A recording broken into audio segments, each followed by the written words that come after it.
Welcome guys, I am Supriyo, your host and you are watching Finestra of English. In today's video, I am going to discuss about objects in English sentences. So without any further ado, let's get started. So today's topic is object in English sentence. In the course of the video, we will come to know আমরা যেগুলো জানবো সেগুলো হলো what is an object কি, different types of object অর্থাৎ অবজেক্টের বিভিন্ন classification গুলো দেখে নেব, কি কি ধরনের অবজেক্ট হয়, explanation of each type with examples, প্রতিটি শ্রেণীর অবজেক্টের ব্যাখ্যা আমরা শুনে নেব, জেনে নেব, আর সেই সাথে কিছু এক্সাম্পলস বা উদাহরণ সহযোগে সেটা বুঝে নেব।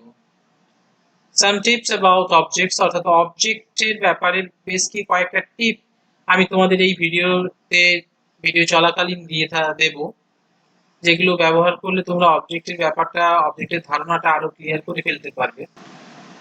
আর দেব special trick to find out the object from a sentence, অর্থাৎ একটা সেন্টেন্স বা বাক্য থেকে কিভাবে অবজেক্টকে আলাদা করে নিতে পারবে, বেছে নিতে পারবে, তার জন্য কয়েকটা ট্রিক আমি বলে দেবো।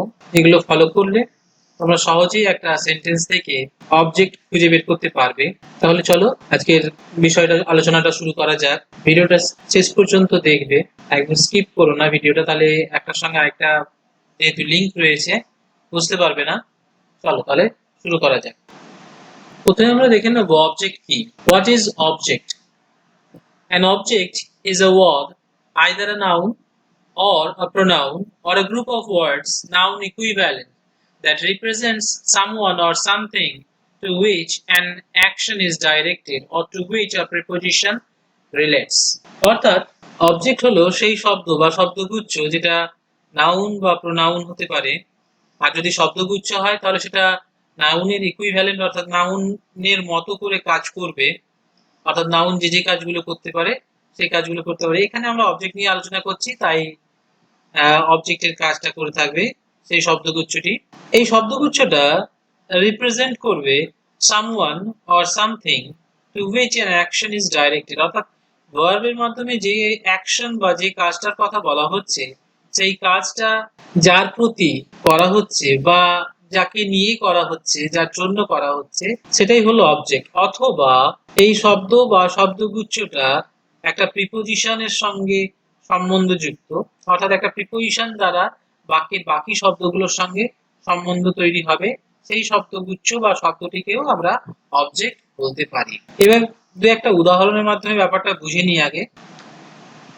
প্রথম উদাহরণ, ফার্স্ট এক্সাম্পল হচ্ছে সি লাভস রোজেস। তো এখানে আমি প্রশ্ন যদি করি হোয়াট ডাজ সি লাভ, সে কি ভালোবাসে, সে কি ভালোবাসে, তাহলে উত্তরটা হবে রোজেস। অর্থাৎ রোজেস এই যে শব্দটা, এটা সামওয়ান বা সামথিং, এখানে সামথিং রিপ্রেজেন্ট করছে সেই বস্তুটাকে যেটা কিনা এই লাভ কথাটার মাধ্যমে যে ক্রিয়াটার কথা বলা হচ্ছে বা যে অ্যাকশনটার কথা বলা হচ্ছে সেটাকে রিসিভ করছে, বা এই ভালোবাসাটা, এই যে অ্যাকশনটা, অর্থাৎ কে ভালোবাসাটা পাচ্ছে, তার ভালোবাসাটা কে পাচ্ছে, রোজেস। তাহলে রোজেস এখানে object. I know what she means. What do I know? আমি কি জানি। What she means, আনসারটা হবে what she means। তাহলে what she means এটা কিন্তু একটা শব্দগুচ্ছ, গ্রুপ অফ ওয়ার্ডস, এটা কিনা নাউনের ইকুইভ্যালেন্ট হিসেবে কাজ করছে, অর্থাৎ নাউনের মতো কাজ করছে, এটাও কিন্তু অবজেক্ট। কারণ আমি যদি প্রশ্নটার উত্তর দেখি হোয়াট ডু আই নো, এখানে হোয়াট সি মিনস এটাই হচ্ছে উত্তর, অর্থাৎ আমি কি জানি, না সে যেটা বোঝাতে চাইছে সেটা আমি জানি। তাহলে এখানে এই নো অ্যাকশনটা, নো ভার্বটার মাধ্যমে যে অ্যাকশনটার কথা বলা হচ্ছে সেটা কার প্রতি ডাইরেক্টেড, সেটা ডাইরেক্টেড হচ্ছে হোয়াট শি মিনস, অর্থাৎ সে যেটা বোঝাতে চাইছে সেটার প্রতি এই অ্যাকশনটা নো কিন্তু ডাইরেক্টেড, অর্থাৎ হোয়াট শি মিনস কথাটা পুরোটাই একটা object. Next, my house is beside the temple. আমি যদি প্রশ্ন করি বিসাইড হোয়াট, বিসাইড হোয়াট, তাহলে কিন্তু উত্তর আসবে beside the temple. The temple is the object here. The temple is the object here. Object to the preposition beside. এখন আমরা উদাহরণগুলো দেখে নিলাম, এবার একটু বুঝে নেব পরবর্তীকালে, সেটা যখন আমরা ক্লাসিফিকেশনের মাধ্যমে এক্সাম্পল এবং ক্লাসিফিকেশন করে তার ব্যাখ্যা নেব, তখন আমরা এই ব্যাপারগুলো ক্লিয়ার করে নিতে পারবো। তাহলে অবজেক্ট কি এটা আমরা আলোচনা করলাম। এখান থেকে আরেকবার অবজেক্টটাকে একটু সামারাইজ করা যাক, অর্থাৎ অবজেক্টকে সংক্ষেপে বলতে গেলে কি বলা যেতে পারে আরেকবার একটু রিক্যাপিচুলেট করে নিই। So an object is something or somebody that receives an action.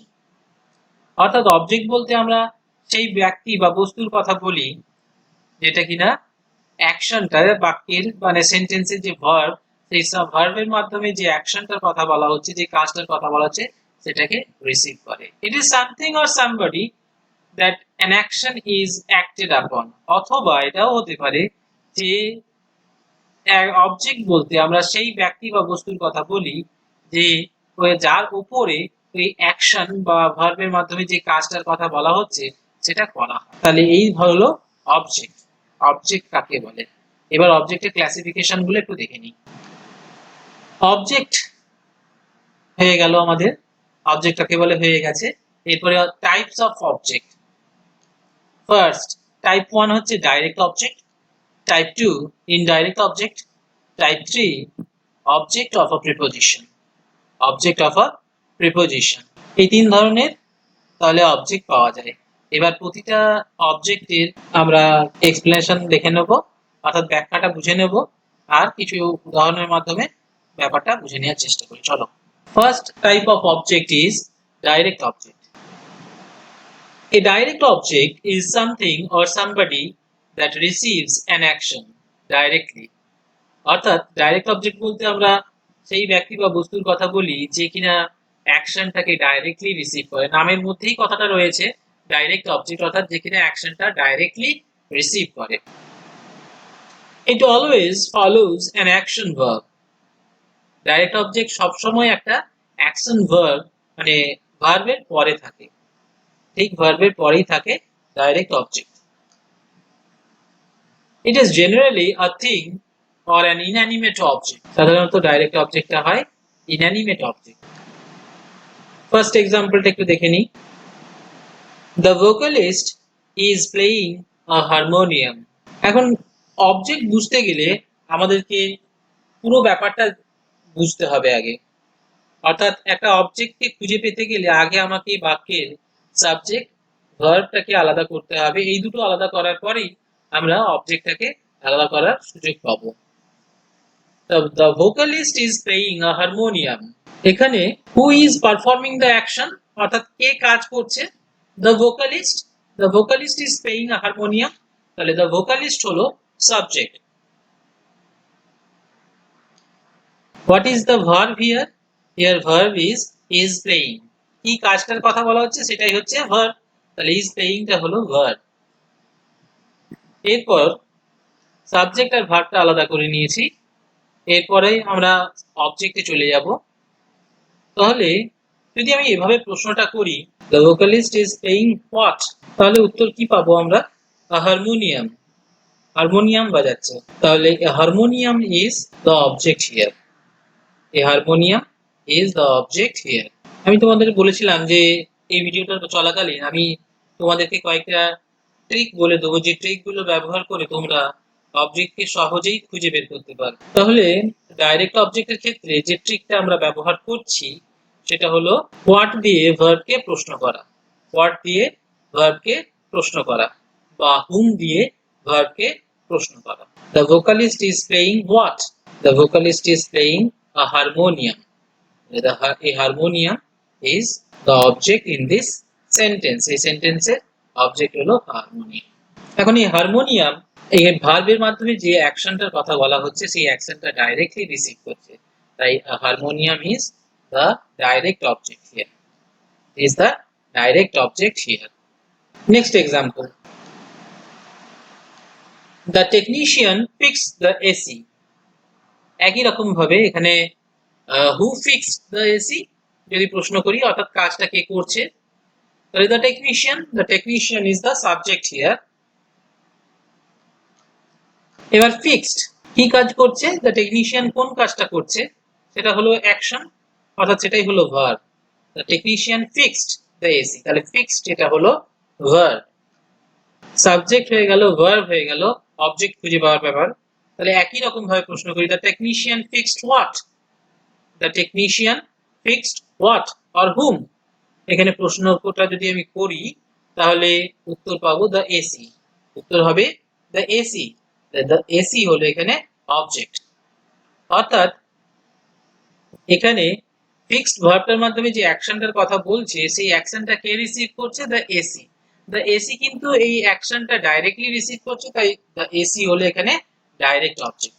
The AC হলো এখানে direct object. Vidyasagar hugged the poor old man. Vidyasagar মহাশয় গরিব বয়স্ক মানুষটিকে জড়িয়ে ধরে আদর করলেন। এখানে হু hug the poor old man, অর্থাৎ কাজটা কে করছে, হু দিয়ে প্রশ্ন করলাম, যেটা উত্তর আসলো সেটা হলো সাবজেক্ট বিদ্যাসাগর। বিদ্যাসাগর এখানে কাজটা করছেন, অ্যাকশনটা পারফর্ম করছেন, অর্থাৎ তিনি হলেন সাবজেক্ট। বিদ্যাসাগর ডিড হোয়াট, অর্থাৎ বিদ্যাসাগর কি কাজ করেছিলেন, যে অ্যাকশনটার কথা বলা হচ্ছে এখানে সেটা হলো হাগ, আর সেটা হলো ভার্ব। এরপরে একই রকম ভাবে প্রশ্ন যদি করা হয় যে Vidyasagar hugged hmm or what, এখানে হুম হবে কারণ বাক্যের বাকি অংশটাতে শুধুমাত্র একজন ব্যক্তির কথা বলা হচ্ছে এখানে, তাই হুম দিয়ে প্রশ্ন করলেই ভালো।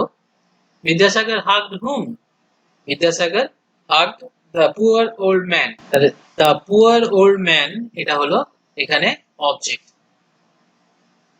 একটা জিনিস লক্ষ্য করে দেখো, যখন ভার্বের সঙ্গে আমি হু দিয়ে প্রশ্ন করছি, অর্থাৎ এখানে যদি উদাহরণটা দেখি তাহলে হু দিয়ে প্রশ্ন করলাম, who hug the poor old man, Vidyasagar, সেটা কিন্তু সাবজেক্ট। আর যখন ভার্বের সঙ্গে হুম দিয়ে প্রশ্ন করছি, অর্থাৎ Vidyasagar hugged hmm the poor old man, সেটা কিন্তু অবজেক্ট। অর্থাৎ হু দিয়ে প্রশ্ন করলে আমরা সাবজেক্ট পাবো, হুম দিয়ে প্রশ্ন করলে আমরা অবজেক্ট পাবো। এটাই সেই ট্রিকটা যেটা আমি এতক্ষণ ধরে বলে আসছি। তাহলে এখানে who receives the action, the poor old man, the poor old man receives the action done by Vidyasagar. তাহলে দ্য পুয়ার ওল্ড ম্যান কিন্তু ডাইরেক্টলি এই অ্যাকশনটা রিসিভ করছেন, অর্থাৎ এই অবজেক্টটা কিন্তু অবশ্যই direct object. Indirect object, type 2 object যেটা ছিল আমাদের কাছে। ইনডাইরেক্ট অবজেক্টের ব্যাপারগুলো এবার একটু দেখে নিই। An indirect object is the person that receives the direct object. It is somebody whom the action is done to or for. Indirect object হলো সেই অবজেক্ট যেটা কিনা একজন পার্সন হতে পারে, অর্থাৎ একটা ব্যক্তিবাচক শব্দ, noun, that receives the direct object, যেটা কিনা ডাইরেক্ট অবজেক্টকে রিসিভ করে। It is somebody whom the action is done to or for. এটা হলো সেই ব্যক্তি, ইনডাইরেক্ট অবজেক্ট বলতে আমরা সেই ব্যক্তির কথা বলি যে কিনা অ্যাকশনটা যার প্রতি করা হচ্ছে বা যার জন্য করা হচ্ছে। অ্যাকশনটা যার প্রতি করা হচ্ছে, অর্থাৎ action is done to or for, action is done for, action is done to that somebody, action is done for that somebody, that somebody is the indirect object. অর্থাৎ যে ব্যক্তির কথা আমরা এখানে ইনডাইরেক্ট অবজেক্টের মাধ্যমে বলছি সেই ব্যক্তি অ্যাকশনটাকে, যে অ্যাকশনটার কথা বলা হচ্ছে সেটা তার জন্য করা হতে পারে, done for him or done to him, অথবা তার প্রতি করা হতে পারে। An indirect object is the person that receives the direct object, অথবা ইনডাইরেক্ট অবজেক্ট হলো সেই ব্যক্তি যিনি কিনা ডাইরেক্ট অবজেক্টকে রিসিভ করেন। It follows the action verb. Indirect object ও অ্যাকশন ভার্বের পরে থাকে। However, যাই হোক, এটা অ্যাকশন ভার্বের পরে থাকে ইনডাইরেক্ট অবজেক্ট, অ্যাকশন ভার্বের পরে থাকে ডাইরেক্ট অবজেক্ট। কিন্তু পার্থক্যটা হলো indirect object sits between the action verb and the direct object. Direct object আর ভার্বের মাঝে থাকে indirect object. A sentence which has an indirect object must have a direct object first. একটা বাক্য যার একটা ইনডাইরেক্ট অবজেক্ট আছে তার কিন্তু অবশ্যই আগে একটা ডাইরেক্ট অবজেক্ট থাকতে পারে। অর্থাৎ যে বাক্যতে শুধুমাত্র একটা অবজেক্ট আছে সেটা কিন্তু চোখ বন্ধ করে সব সময়ের জন্য ডাইরেক্ট অবজেক্ট হয়ে যাবে। কিন্তু যে বাক্যতে দুটো অবজেক্ট আমরা পাচ্ছি সেক্ষেত্রে আমাদেরকে একটু ভাবনা চিন্তা করে নিতে হবে, মাথাটাকে কাজে লাগাতে হবে, দিয়ে বুঝে নিতে হবে কোনটা ডাইরেক্ট অবজেক্ট কোনটা ইনডাইরেক্ট অবজেক্ট। চলো এবার এক্সাম্পল গুলো দেখে নিই। ফার্স্ট এক্সাম্পলে কি আছে, mother is feeding the baby milk. মা শিশুকে দুধ খাওয়াচ্ছেন। এখানে হু ইজ ফিডিং? মাদার। কে খাওয়াচ্ছেন? মা খাওয়াচ্ছেন। কে দিয়ে প্রশ্ন করলে আমরা সাবজেক্ট পাই, তাই মাদার হলো সাবজেক্ট। এরপরে ভার্ব, ইজ ফিডিং। কি কাজ করছেন? ইজ ফিডিং, ভার্ব, সেটা কিন্তু ভার্ব। এরপরে আমরা এতক্ষণ দেখে এসেছিলাম যে কাকে বা কি দিয়ে প্রশ্ন করলে ভার্বকে আমরা উত্তর পাই যেটা, সেটাই হচ্ছে অবজেক্ট। কাকে বা কি দিয়ে প্রশ্ন করলে। আচ্ছা, মাদার ইজ ফিডিং হোয়াট আর হুম, এই দুটো প্রশ্ন। Mother is feeding whom? The baby, তাহলে এটা একটা object. Mother is feeding what? Milk, তাহলে মিল্ক একটা অবজেক্ট। তাহলে দুটো অবজেক্ট দেখো এখানে আমরা পেলাম। এইবার আমাদেরকে বেছে নিতে হবে কোনটা ডাইরেক্ট অবজেক্ট কোনটা ইনডাইরেক্ট অবজেক্ট। আমি তোমাদের আগেই বলেছিলাম যে যেখানে ইনডাইরেক্ট অবজেক্টের প্রশ্ন আসবে সেখানে কিন্তু অবশ্যই একটা ডাইরেক্ট অবজেক্ট থাকবে। তাহলে এখানেও কিন্তু একটা ডাইরেক্ট অবজেক্ট আছে, একটা ইনডাইরেক্ট অবজেক্ট আছে। আচ্ছা, mother is feeding the baby milk, তাহলে এখানে ডাইরেক্ট অবজেক্ট কি? এই মাদারের যে এই যে অ্যাকশনটা ফিডিং, এটা কে রিসিভ করছে? অর্থাৎ মা কি খাইয়ে দিচ্ছেন? মিল্ক। তাহলে মিল্ক কিন্তু অবশ্যই ডাইরেক্ট অবজেক্ট, কারণ মিল্ক এই অ্যাকশনটাকে ডাইরেক্টলি রিসিভ করছে।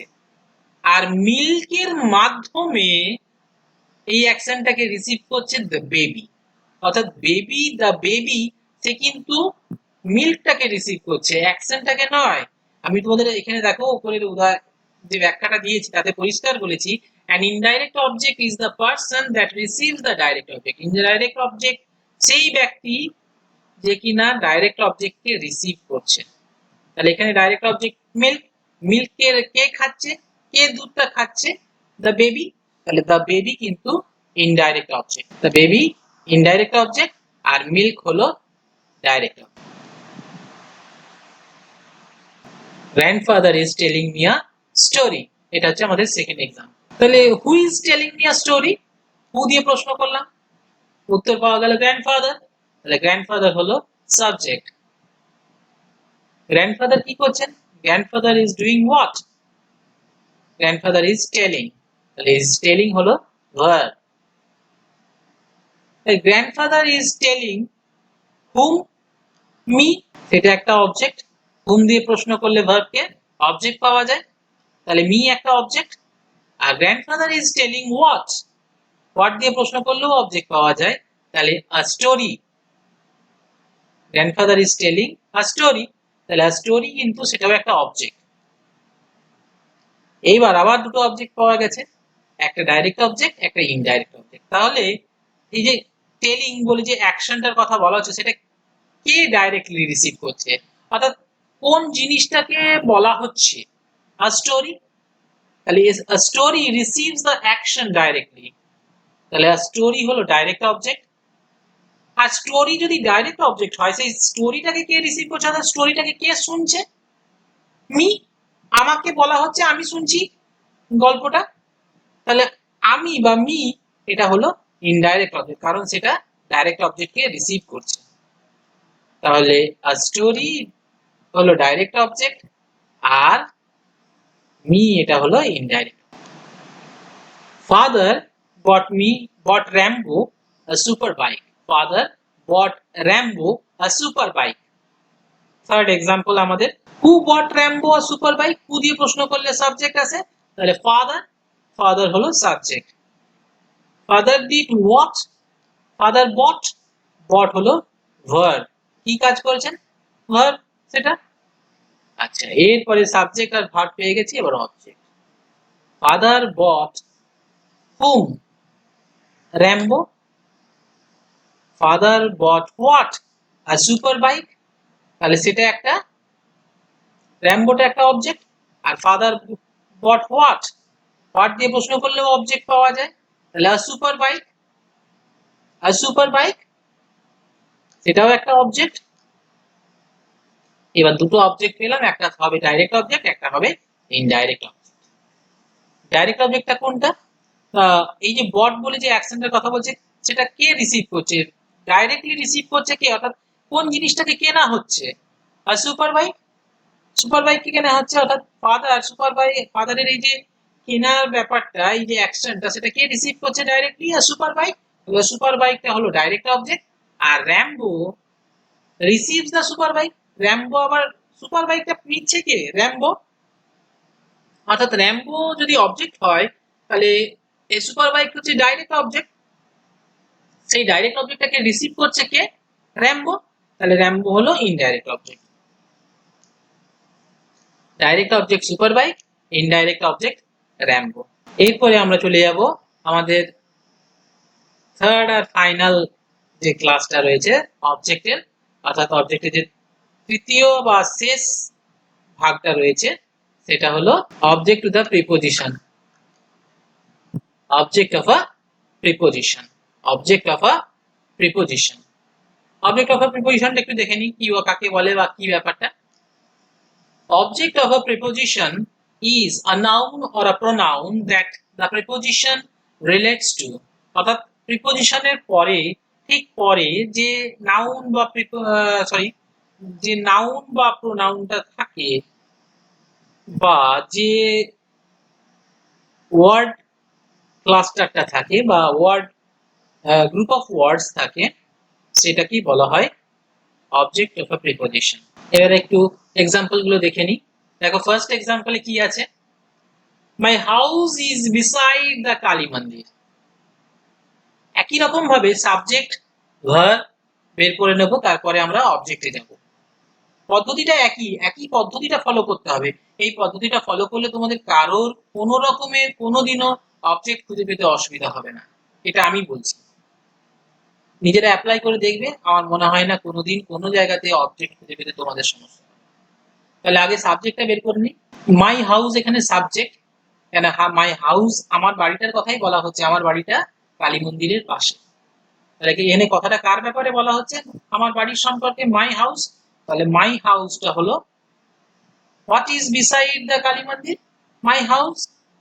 তাহলে মাই হাউস হলো সাবজেক্ট। এরপরে এখানে ভার্ব, বি ভার্ব রয়েছে ইজ, ইজটা হলো ভার্ব। এরপরে আমরা অবজেক্ট অফ আ প্রিপোজিশন খুঁজছি, তাহলে প্রিপোজিশনটাকে খুঁজে বের করতে হবে। এখানে প্রিপোজিশন কোনটা? বিসাইডটা প্রিপোজিশন, বিসাইডটা প্রিপোজিশন।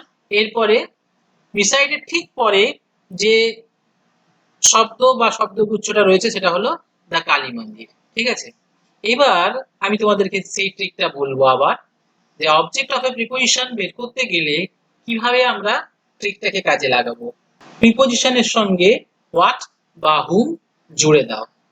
প্রিপোজিশনটা হলো বিসাইড, তাহলে বিসাইড হোয়াট বা হুম যদি প্রশ্ন করি, বিসাইড হোয়াট বা হুম যদি প্রশ্ন করি কার পাশে বা কিসের পাশে, তাহলে উত্তর পাওয়া যায় দ্য কালী মন্দির। তাহলে দ্য কালী মন্দির হলো object, object to the preposition beside, object of the preposition beside. Clear? তাহলে প্রথমে সাবজেক্ট, সবসময় প্রথমে সাবজেক্ট বের করব, তারপরে ভার্ব বের করব, ভার্ব বের করার পর আমাকে প্রিপোজিশনটা খুঁজে নিতে হবে, প্রিপোজিশনটা কি আছে। প্রিপোজিশন খুঁজে পাওয়ার পরে প্রিপোজিশনের সঙ্গে হোয়াট বা হুম দিয়ে প্রশ্ন করলে যে উত্তরটা পাওয়া যাবে সেটাই হলো আমার অবজেক্ট টু বা object of a preposition. Clear? এখানেও দেখো তাই করেছি। নেক্সট এক্সাম্পলটা একবার দেখে নিই। Mister Sarkar is going to Kolkata, এটা হলো আমাদের সেকেন্ড এক্সাম্পল। ঠিক আছে, mister Sarkar is going to Kolkata. এখন এই মিস্টার সরকার, এখানে যে ভার্বটার কথা বলছে, সেই ভার্বটা বা সেই অ্যাকশনটা কে পারফর্ম করছে? Who is going? Mister Sarkar. Mister Sarkar is the subject. Clear? Mister Sarkar What is Mr. Sarkar doing বা what is the action here? Is going, is going টা তাহলে কিন্তু verb। এরপরে প্রিপজিশনটা খুঁজে নেব, যেহেতু আমরা অবজেক্ট অফ এ প্রিপজিশন নিয়ে আলোচনা করছি এখন। তাহলে প্রিপজিশনটা হলো টু। তাহলে mister Sarkar is going to what বা হুম দিয়ে প্রশ্ন করো। Mister Sarkar is going to what বা গোয়িং টু হুম, অ্যান্সার আসবে কি কলকাতা। তাহলে কলকাতাটা হলো এই যে টু বলে যে প্রিপজিশনটা রয়েছে তার object. The object to the object of the preposition to Kolkata. Clear? প্রথমে আগে সাবজেক্ট, তারপরে ভার্ব, তারপরে প্রিপজিশন, তারপরে হোয়াট বা হুম দিয়ে প্রিপজিশনকে প্রশ্ন করব। বিসাইড হোয়াট বা হুম, টু হোয়াট বা হুম প্রশ্নগুলো করলে উত্তর পাচ্ছি যেগুলো, সেগুলোই কিন্তু আমাদের অবজেক্ট। থার্ড এক্সাম্পলটা দেখে নিই। The Ramayana was written by Valmiki. The Ramayana was written by Valmiki. What was written? What দিয়ে প্রশ্ন করলাম, কারণ এখানে রামায়ণতে সেটা কোনো বস্তুবাচক শব্দ, তো সেটা কোনো বস্তুবাচক শব্দ রামায়ণটা, রামায়ণটাকে আমরা প্রশ্ন করলাম হোয়াট ওয়াজ রিটেন, হোয়াট দিয়ে প্রশ্ন করলাম, উত্তর আসলো দ্য রামায়ণা, সেটা সাবজেক্ট। নেক্সট সাবজেক্টের পরে ভার্ব, ওয়াজ রিটেনটা ভার্ব, এই অ্যাকশনটা নিয়ে কথা বলা হচ্ছে এই বাক্যটাতে, তাহলে ওয়াজ রিটেনটা হলো ভার্ব। এরপরে প্রিপজিশনটা খুঁজে নেব। প্রিপজিশন হলো এখানে বাই, বাইটা হলো প্রিপজিশন। তাহলে বাই এর সঙ্গে জুড়ে দাও হোয়াট বা whom. The Ramayana was written by what, অথবা the Ramayana was written by whom, উত্তর আসবে কি Valmiki. Ramayana was written by Valmiki, Valmiki হলো এখানে object, object to the preposition by, object to the preposition by. তাহলে এবার কতগুলো অবজেক্ট সম্পর্কে কতগুলো টিপস আমি তোমাদেরকে দেব, এই টিপস গুলো আগে দেখে নিই। তাহলে আমি এখানে তিনটে টিপস এর কথা বলেছি, তো দেখা যাক। Every sentence may not have an object, এটা জরুরি নয় যে প্রতিটা সেন্টেন্সেই অবজেক্ট থাকবে। For successful detection of object, অবজেক্টকে সঠিকভাবে এবং সাফল্যের সঙ্গে খুঁজে পেতে গেলে it is very important to successfully detect the subject and the verb first. প্রথমে আমাদেরকে কিন্তু আগে সাবজেক্টটা খুঁজে নিতে হবে এবং তারপরে ভার্ব খুঁজে নিতে হবে। এটা করার পরেই আমরা কিন্তু সফলভাবে অবজেক্টকে খুঁজে পেতে পারবো। Every direct object May not have an indirect object, অর্থাৎ প্রতিটা ডাইরেক্ট অবজেক্ট আর ডাইরেক্ট অবজেক্ট আছে মানে সেখানে যে ইনডাইরেক্ট অবজেক্ট আছে এরকম কোনো কথা নেই। এখানে 4 নম্বর আরেকটা পয়েন্ট আমি যোগ করেছি, যদিও এই 3 আর 4 নম্বর পয়েন্টে একই রকম, তাহলে দেখেন 4 নম্বর পয়েন্টে কি আছে। However, a sentence must first have a direct or object, a direct object in order to have an indirect object. Indirect object থাকতে গেলে কিন্তু অবশ্যই একটা ডাইরেক্ট অবজেক্ট থাকতে হবে, কিন্তু এরকম কোনো ব্যাপার নেই যে ডাইরেক্ট অবজেক্ট থাকলেই সেখানে ইনডাইরেক্ট অবজেক্ট থাকতে হবে। অর্থাৎ ডাইরেক্ট অবজেক্ট কিন্তু ফ্রিলি একটা সেন্টেন্সে থাকতে পারে, কিন্তু ইনডাইরেক্ট অবজেক্ট কোনোভাবেই ফ্রিলি একটা সেন্টেন্সে থাকতে পারে না। ইনডাইরেক্ট অবজেক্ট থাকা মানে একটা ডাইরেক্ট অবজেক্ট থাকবে। এই তো গেল টিপস। এরপরে আমি যেটা গোটা ভিডিওটাতে আলোচনা করে এসেছি সেটা নিয়ে আরেকবার আলোচনা করে নিই। অর্থাৎ কিনা সাব অবজেক্ট খুঁজে পেতে গেলে আমি তোমাদের বলেছিলাম তিনটে ট্রিক আমি বলে দেবো, যে তিনটে ট্রিক দিয়ে আমি গোটা ভিডিওটাতে এক্সাম্পল গুলো ব্যাখ্যা করেছি, সেই ট্রিক গুলো আরেকবার তোমাদেরকে আমি বলে দিচ্ছি, তোমরা দেখে নাও বা বুঝে নাও। ফার্স্ট ট্রিক কি দিচ্ছে, ফার্স্ট ট্রিকটা আমাদের দেখে নিই। Ask a question with what or hmm plus verb, answer যেটা আসবে the answer is the direct object. অর্থাৎ ডাইরেক্ট অবজেক্ট খুঁজে পেতে গেলে বা যে কোনো অবজেক্ট খুঁজে পেতে গেলে আমাকে ভার্বের সঙ্গে হোয়াট আর হুম দিয়ে প্রশ্ন করতে হবে। হোয়াট আর হুম দিয়ে প্রশ্ন করলে আমরা যে আনসারটা পাবো সেটাই কিন্তু আমাদের ওই সেন্টেন্সের অবজেক্ট। এখন ডাইরেক্ট অবজেক্টের জন্য হোয়াট আর অর হুম এটা দিয়েছি বটে, কিন্তু ডাইরেক্ট অবজেক্টকে খুঁজে পেতে গেলে আরো স্পেসিফিক্যালি বলতে গেলে আমাদেরকে বলতে হবে যে যে ভার্বটা থাকবে, অর্থাৎ যে অ্যাকশনটার কথা বলা হবে সেন্টেন্সে, সেই অ্যাকশনটা দিয়ে প্রশ্ন করবো, মানে what is being verbed, what is being verbed, এই প্রশ্নটা যদি আমরা করি তাহলে যে উত্তরটা পাবো সেটাই কিন্তু আমাদের আসলে ডাইরেক্ট অবজেক্ট।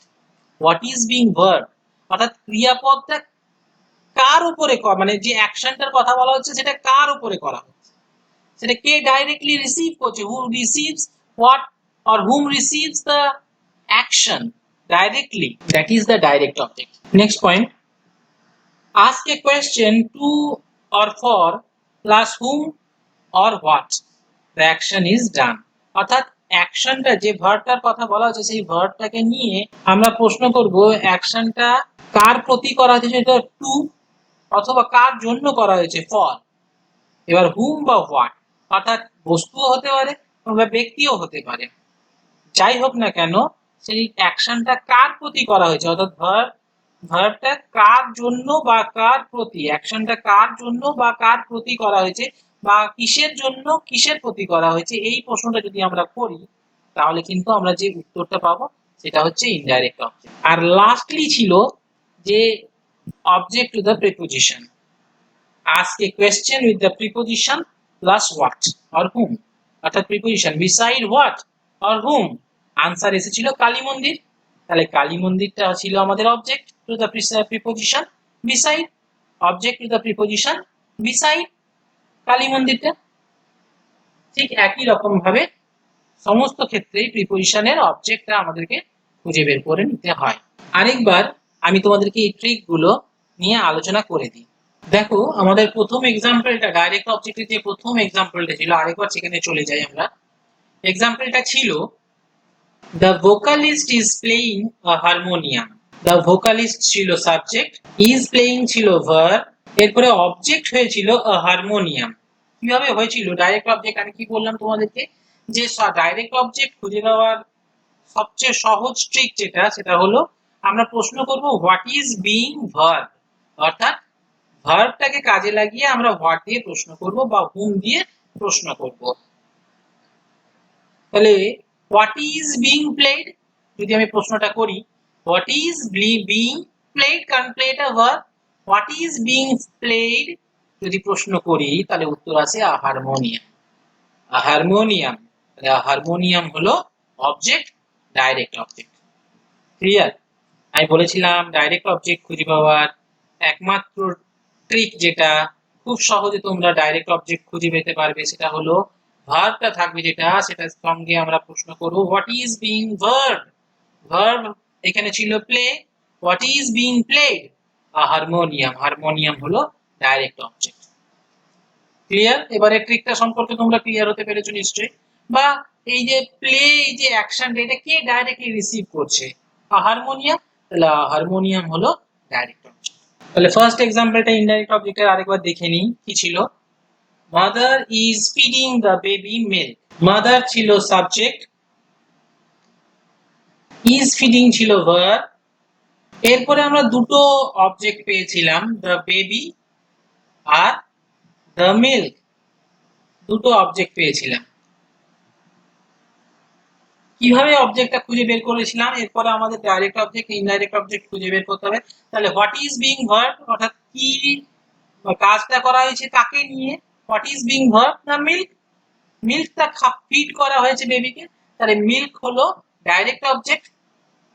এবার এই যে ফিড করা হয়েছিল এই ফিডটা অ্যাকশনটা done to whom or done for whom বা done for what, done to what, যদি এই প্রশ্নটা আমরা করি বারে বারে দেখো উত্তর আসবে the baby, the feeding was done to the baby, the feeding was done for the baby। ঠিক আছে, তাহলে অবশ্যই দা বেবিটা হলো ইনডাইরেক্ট অবজেক্ট। এবার নিশ্চয়ই ক্লিয়ার করতে পেরেছি ইনডাইরেক্ট অবজেক্ট। আর প্রিপোজিশন, অবজেক্ট টু দা প্রিপোজিশনটা তো আগেই তোমাদেরকে আমি বলে দিয়েছি যে প্রিপোজিশনের সঙ্গে হোয়াট বা হুম দিয়ে প্রশ্ন করবো, সেটাও আরেকবার দেখে নিই, আমি তোমাদেরকে আরেকবার বুঝিয়ে দিই এক্সাম্পলটা দিয়ে। দেখো অবজেক্ট অফ এ প্রিপোজিশনের ফার্স্ট এক্সাম্পলটা ছিল my house is beside the Kali mandir, my house ছিল সাবজেক্ট, ইজ ছিল ভার্ব, বিসাইড ছিল প্রিপোজিশন। তাহলে এইগুলো আগে আমাকে খুঁজে বের করে নিতে হবে এবার বলতে হবে my house is beside what. উত্তর পাওয়া গেল দা কালী মন্দির। দা কালী মন্দির হলো object to the preposition beside. So guys, আজকে আমরা অবজেক্ট নিয়ে আলোচনা করলাম। হোপফুলি এই ভিডিওটা তোমাদের অনেক কাজে আসবে। যদি কাজে এসে থাকে ভিডিওটাকে অবশ্যই লাইক করবে, বন্ধুদের সাথে শেয়ার করবে, এবং যদি কারোর কোনো এই অবজেক্ট সংক্রান্ত কোনো প্রশ্ন থাকে অবশ্যই নিচের কমেন্ট বক্সে কমেন্ট করে আমাকে জানাবে। আমি তার যা ডাউটস থাকবে সেটা ক্ল্যারিফাই করার অবশ্যই চেষ্টা করব। এখন যদি আমার চ্যানেলটি সাবস্ক্রাইব করে না থাকো তাহলে অবশ্যই আমার চ্যানেলটি সাবস্ক্রাইব করে নেবে, যাতে ভবিষ্যতে এরকম আরো ভিডিও তোমরা দেখতে পাও, এবং বেল আইকনটি প্রেস করে দেবে নোটিফিকেশনের জন্য। দ্যাটস ইট, আজকে এই পর্যন্তই।